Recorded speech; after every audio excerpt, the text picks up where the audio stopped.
Sa near future, isang massive solar flare ang sumire sa ozone layer at ginawa ang Earth na uninhabitable wasteland. Nagkaroon ng extreme weather event sa buong mundo at lahat ng buhay ay nasusunog ng UV rays kapag hindi sila nananatili sa shadows. Pagkalipas ng 15 years, si Finch, isang engineer, ay nasa labas kasama ang robot niyang si Dway para maghanap ng supplies, suot ang special suit na nagpoprotect sa buong katawan niya at nagwa-warning kapag mataas ang radiation. Habang kumakanta pa si Finch, umiikot sila sa isang store at pinupulot lahat ng pwede nilang makuha, kasama ang dog food, at kahit maraming body sa sahig ay hindi nila pinapansin. Pagkatapos, minarkahan ni Finch ang building para alam niyang na-empty na niya ito sa future. Pagbalik niya sa truck, ginamit niya ang mapa na matagal na niyang minamarkahan habang nagdadrive sa abandoned town na natabunan na ng sand, at dahil wala ng tao, hindi niya iniintindi ang pag-push ng mga kotse sa daan. Biglang nag-warning ang suit niya tungkol sa isang giant storm kaya nagmadali siyang umalis, at matapos makabangga ng ilang cars, nakalabas siya ng city just in time. Pagdating niya sa underground laboratory na dating space energy company na pinagtrabahuhan niya, lalo pang lumalakas ang storm kaya mabilis niyang hinayla si Dway para makapasok sila bago sila tanggayin. Pag safe na sila, nilinis niyang mabuti ang suit niya at si Dway, tapos naligo siya, ngunit bigla siyang nag-cough ng malala, na nagpapakita na unti-unti na siyang namamatay dahil sa radiation exposure. Pagkatapos ng cleaning, pumasok siya sa area na ginawa niyang apartment at agad siyang sinalubong ng aso niyang si Goodyear. Nag-hug sila at naglaro, at kinain ni Goodyear ang dog food na nakuha niya habang si Finch ay drink lang dahil paubos na ang supplies. Nilagay niya ang nakuha niyang food sa fridge at tumingin ng matagal sa isang pitch can pero pinaalalahanan ng sarili na para iyon sa special moment. Pagkatapos nito, nagtrabaho siya sa main project niya, isang humanoid robot na mag-aalaga kay Goodyear kapag wala na siya. Gumamit siya ng robot arm para kunin ang mga books sa library at i-scan ang mga ito para ma-upload ang knowledge sa database na magiging utak ng robot. Tumigil lang siya paminsan-minsan para ihagis ang ball kay Goodyear at ibinabalik naman ito ng aso ng masaya. Pagsapit ng gabi, nagbasa si Finch ng book tungkol sa radiation at na-upset siya nang malaman kung gaano na lang kaiksi ang time niya, kaya imbes na matulog ay nagpatuloy siya sa pagbuo ng robot para matapos ito bago mahuli ang lahat. Malapit na niyang matapos ang head pero wala pa itong eyes kaya kinuha niya ang eyes ni Dway at nangakong papalitan iyon later, at nang i-activate niya ang robot, hindi pa ito nakakapagsalita pero kaya na nitong mag-nod kapag tinatanong niya. Finch sobrang excited at agad niyang inayos ang speech issue ng robot kaya finally nakapagsalita si Jeff, na agad pinagbarkan ni Goodyear. Pinili ng robot ang pangalang Jeff at ipinakitang ang dami niyang random facts na galing sa mga books na nascan, pero kailangan pa rin niyang sundin ang directives na nilagay ni Finch tulad ng no harm ang humans, at pinaka-importante ang fourth directive, protektahan si Goodyear kapag wala na si Finch. Biglang nag-brownout sa building kaya kailangan lumabas ni Finch para ayusin ang wind turbine habang si Jeff naman ay pilit na kinakausap si Goodyear pero inihiin lang siya ng aso. Sa sandaling iyon, napansin ni Finch ang napakalaking storm na paparating kaya bumalik siya agad sa loob at kinonekta si Jeff sa weather station, at nakita nilang may 4 storms na paparating sa next 24 hours at magko-collide para maging superstorm na tatagal ng around 40 days, kaya walang chance na makaligtas sila roon. Dahil dito, nagdesisyon si Finch na umalis agad, at habang kumakain ng can of peaches kahit dumudugo ang ilong, nakita niya sa mapa na ang only chance nila ay pumunta west papuntang San Francisco. Tinapos niya ang robot body ni Jeff at tinaasan ang transfer rate ng data kahit 72% lang ang matatapos dahil wala na silang oras. Pagkabit ng body sa head, nakatayo si Jeff successfully at tinuruan pa siya ni Finch maglakad habang patuloy na nagbabark si Goodyear. May ilang beses na nadapa si Jeff pero eventually natutunan niya. Pagkatapos, nagpack si Finch ng lahat ng kailangan pati postcard collection niya. Si Dway naman ay laging bumabangga kaya binigyan siya ni Finch ng bagong eyes gamit ang security camera. Pagkatapos ay sumakay na silang lahat sa RV at umalis. Habang nagta-travel, nakita nilang disyerto na halos lahat ng lugar at nagkwento si Finch tungkol sa dating panahon ng wildflowers at bees. May loose part si Jeff sa head kaya nang makarating sila sa bagong town, tumigil si Finch para ayusin siya. Habang inaayos, tinitingnan ni Jeff ang postcard collection at napansin niyang may special spot ang San Francisco postcard na galing daw sa uncle ni Finch, at kahit gusto ni Jeff pumunta sa Sydney, pumayag siyang ma-excite na lang sa Golden Gate. Pagkatapos ng repairs, sinabi ni Finch na lalabas sila para maghanap ng supplies at nalungkot si Dway na si Jeff ang isasama. Habang naglalakad sila, tinuruan ni Finch si Jeff ng basics ng pag-scavenge hanggang sa nakakita sila ng movie theater. Naka-chain ang pinto pero dahil sobrang lakas ni Jeff, nabuksan niya ito. Sa loob, namangha si Jeff nang makita ang sarili niya sa mirror for the first time, habang si Finch naman ay sobrang natuwa nang makakita siya ng bag ng popcorn. Kinuha ni Finch ang popcorn at dinala sa labas para ipakita kay Jeff kung gaano kalakas ang sun dahil napop-up nito ang corn in seconds, pero naputo lang saya nila nang mapansin nilang papalapit ang storm kaya dali-dali silang bumalik sa RV at umalis sa city, ngunit mabilis silang hinahabol ng bagyo kaya kailangan nilang maghanap ng shelter. Tinulungan ni Jeff si Finch at tali ang RV gamit ang wires, pero mabilis mapagod si Finch dahil sa sakit niya kaya pinabalik siya ni Jeff sa loob habang tinatapos niya ang trabaho, at nang mailagay na ang last wire, tumakbo si Jeff papasok ng RV sakto bago tumama ang storm. Grabe ang pagyanig ng RV habang hinahampas ito ng storm, at sina Finch at Jeff ay kapit ng kapit sa furniture habang isa-isang napuputol ang wires hanggang sa isa na lang ang natira. Ilang minuto pa ng matinding paguga bago tuluyang umalis ang storm kaya lumabas na sila, at napansin ni Finch na ang natirang wire ay yung kinabit ni Jeff gamit ang lakas niya, pero nakita rin niyang sira ang isang tire. Buti may spare sila kaya binuhat ni Jeff ang RV para mapalitan ito ni Finch. Nagpahinga sila doon overnight at kinabukasan, binuksan nila ang solar panels para makabalik sa biyahe. Si Jeff ay nagbark pabalik kay Goodyear dahil akala niya matututo siya ng dog language, kaya ipinaliwanag ni Finch na kailangan pa niyang hintaying magtiwala ang aso. Habang nasa daan sila, tinanong ni Jeff kung ano ba ang trust at nahirapan si Finch ipaliwanag kaya nagkwento na lang siya. Sa first job niya, napunta siya sa team ng mga bad workers at siya lang ang nakasolve ng software problem, pero kinredit niya ang buong team kaya not free tiwala ang mga ito sa kanya. Hindi ito nagets ni Jeff at sinabi niyang ang problema nga ay hindi sila tinrust ni Finch. Naputol ang usapan ng grabe ang ubo ni Finch kaya tumigil sila sa isang restaurant para magpahinga.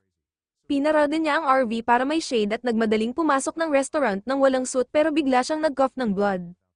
Narinig niya ang bark ni Goodyear at nakita niyang ayaw sumama ng aso kay Jeff, kaya siya mismo ang kumuha ng leash at dinala si Goodyear sa loob. Iniutos kay Jeff na bantayan ang RV. Habang sinusubukang magkaroon ng cute moment ni Finch at Goodyear, nag-e-explore si Jeff kung paano gamitin ang RV at nakapagpatugtog pa siya ng music, tapos sinubukan niyang i-drive ito pero nabangga niya ang isang car. Nakita ito ni Finch at nagmamadaling lumabas kaya sumunod si Goodyear at muntik ng tamaan ng sun, buti na lang nahila siya ni Finch. Pagkatapos ay sinermonan niya si Jeff at pinapabalik ang RV sa pwesto, pero nabangga pa ni Jeff ang kolom ng restaurant. Galit na galit si Finch kaya inilagay niya ang kamay niya sa sunlight ng ilang segundo para ipakita kung gaano kasakit ang sunburn, at sinigawan niya si Jeff na mag-grow up at tandaan na priority niya si Goodyear. Pagbalik nila sa road, napansin ni Finch na tahimik at malungkot si Jeff kaya binigyan niya ito ng chance at tinuruan siyang mag-drive ng tama. Sa una, clumsy si Jeff at nababangga sa mga bato pero kalaunan naging confident na siya sa pagmamaneho. Pagsapit ng gabi, nag-camp sila at pinanood ang Northern Lights na ngayon ay madaling makita dahil wala ng ozone layer. Nagtanong si Jeff kung bakit hindi sila nagda-drive sa gabi kaya ipinaliwanag ni Finch na delikado dahil may mga starving people na umaatake mula sa shadows. Kinabukasan, narinig ni Jeff si Goodyear na nagbabark kaya dali siyang pumunta kay Finch na nagsusuka at nanginginig, kaya inalagaan niya ito at pinatulog habang siya naman ang nag-drive. Pagtagal, nakarating sila sa panibagong city kaya sinabi ni Jeff kay Goodyear na bantayan si Finch habang siya at si Dwayne ay mag-scavenge. Pumasok sila sa hospital pero konti lang ang gamit kaya pinabantay niya si Dwayne sa entrance habang siya ay umakyat, hindi nila alam na may taong nagmamasid sa shadows.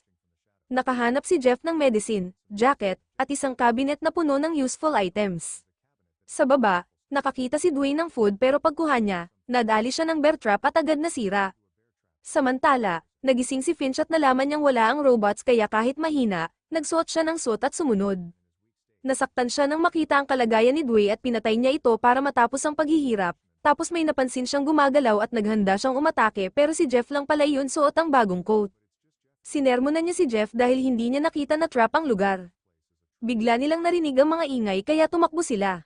Sa stairs, nag-cough si Finch at napaluhod pero dahil papalapit ang tunog, tinulungan siya ni Jeff tumayo at sabay silang tumakbo palabas. Pagdating sa RV, agad silang umalis ng mabilis, hindi namamalayang may car na sumusunod. Pagkaraan ng ilang oras at pagdating ng gabi, nakita na ni Finch ang car na humahabol. Dahil nakikita ni Jeff sa dilim, pinatay nila ang headlights pero patuloy pa rin ang paghahabol. Sinubukan nilang bilisan pa at napansin ni Finch ang underpass kaya pinahit niya ang RV papunta roon. Sinubukan ni Jeff sabihin na mas mataas ang RV kaysa sa ilalim pero dahil sa panic, tinuloy ni Finch hanggang sa nabasag ang solar panels. Dahil dito, ginamit ni Jeff ang lakas niya para itulak ang RV hanggang tuluyang maitago ito. Habang naghihintay sila na dumaan ang car na sumusunod, Tense ang lahat at nakita ni Jeff na may gun si Finch para sa self-defense.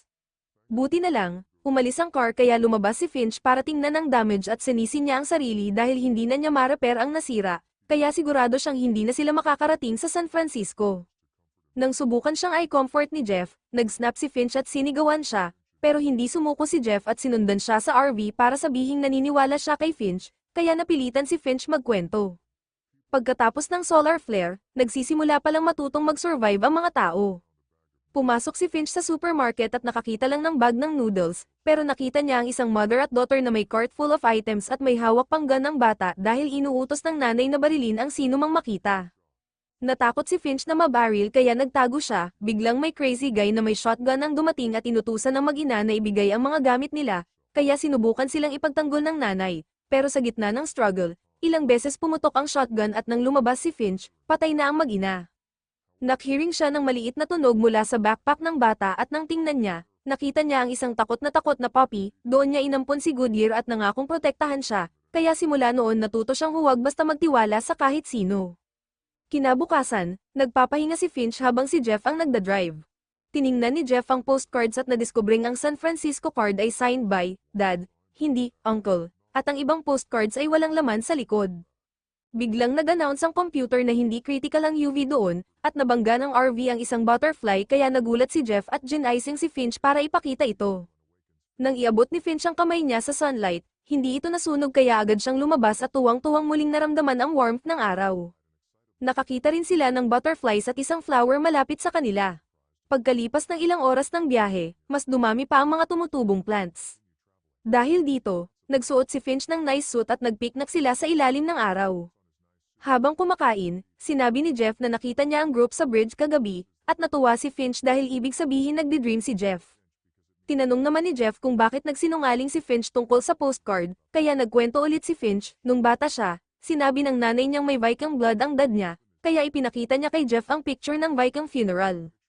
Ang tatay niya ay laging umaalis dahil engineer itong gumagawa ng bridges at nagtra-travel para sa contracts.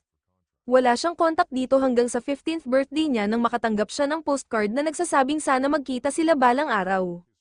Bumili pa nga siya ng fancy suit para sa expected reunion pero hindi na ulit nagparamdam ang tatay niya, kaya doon nagsimula ang postcard collection niya.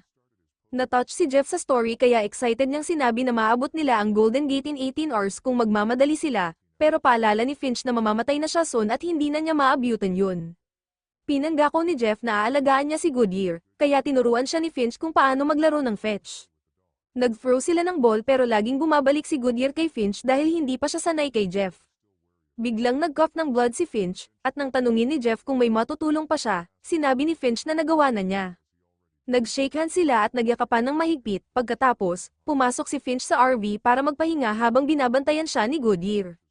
Si Jeff naman ay nagliligpit sa labas, pero pagdating ng sunset, narinig niyang umiyak si Goodyear kaya alam niyang pumanaw na si Finch. Para i-honor si Finch, nagbigay sila ng Viking funeral at sinunog siya kasama ng UV suit niya.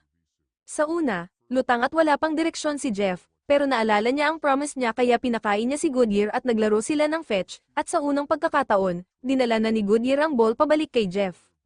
Dahil doon, nag-bond sila at niyakap pa ni Goodyear si Jeff. Pagkatapos, nagpatuloy silang bumiyahe. Pagdating nila sa San Francisco, gumawa si Jeff ng memorial para kay Finch tapos naglakad sila ni Goodyear papunta sa Golden Gate. Namangha si Jeff sa ganda nito, pero mas nagulat siya sa mga messages na iniwan ng mga tao para ipaalam sa mahal nila kung saan sila makikita, senyales na may mga survivors pa. Dahil dito, sinabi ni Jeff kay Goodyear na kailangan nilang hanapin ang mga ito, kaya isinabit niya ang postcard na may drawing nilang dalawa at umalis sila para simulan ang bagong buhay. Thank you for watching and don't forget to subscribe for more videos.